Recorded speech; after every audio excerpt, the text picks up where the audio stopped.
Hey you romantic heathens! I will now be ranking the studio albums of legendary American alternative shoegazy metalers Deftones. Enjoy! Number 10 is Around the Fur. The album that pushed them into the mainstream with great singles.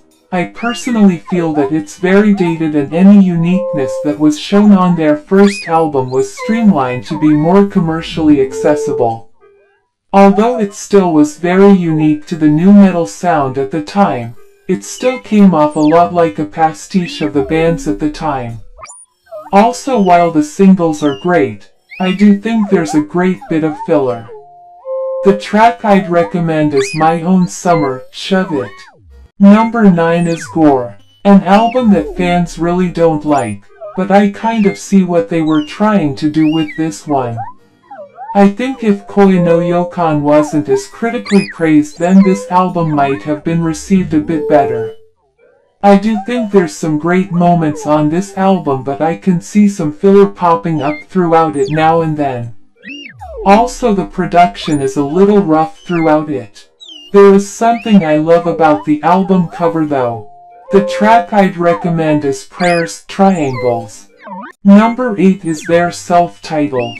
After coming off the critical and mainstream success of White Pony, it saw the band focus their sound into something heavier and dreamier.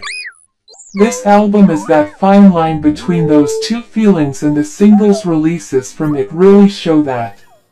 While it does contain something very interesting in here, it is perfected on their next album.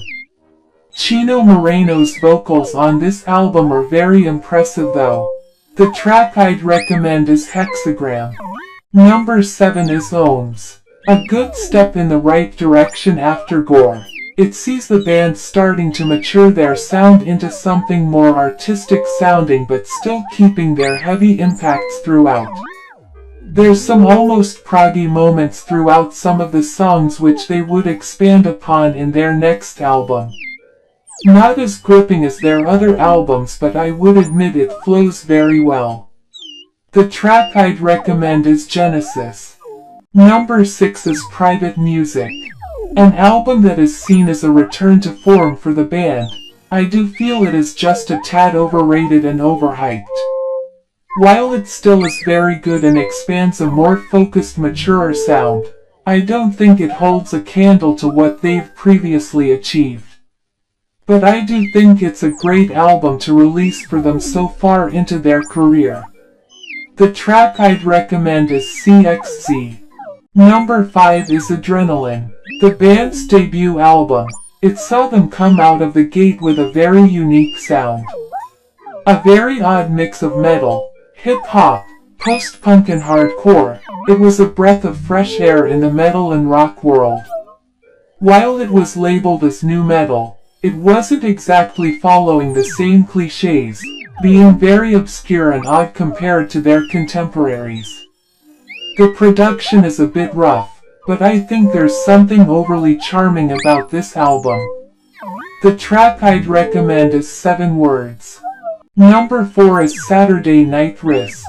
The band's most experimental release. There's a lot to love on this album. While I can see why certain fans are confused about the direction the band took on this one, it very much is an amalgamation of the band's oddest influences. A stepping stone for what's to come musically, it doesn't shy away from their mix of heavy and dreamy sounds with some great underlooked results. The track I'd recommend is Rats. Rats. Rats. Number 3 is Koi no Yokan. The first album released after the death of original bassist Kai Chang. Lyrically and musically, the album deals with the grief the band felt after losing one of their founding members after a horrible accident. Incredibly beautiful and poignant at moments, it also has some really great classic rocking tracks on it too. A landmark release in the band's career.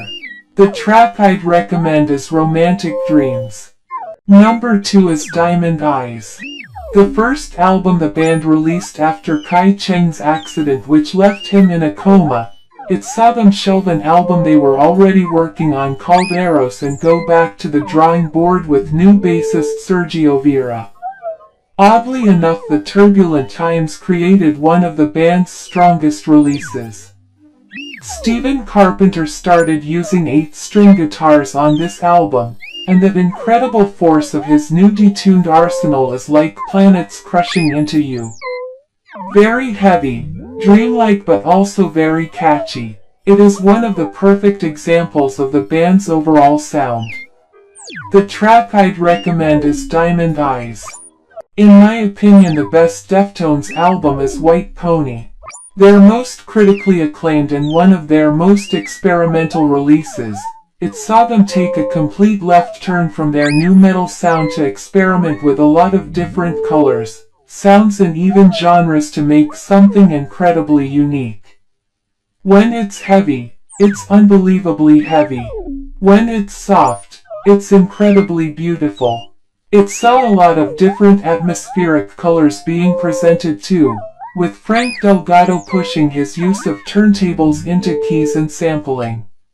Moreno's vocals on this run the full gamut of ability, with some great guest musicians and vocalists appearing throughout.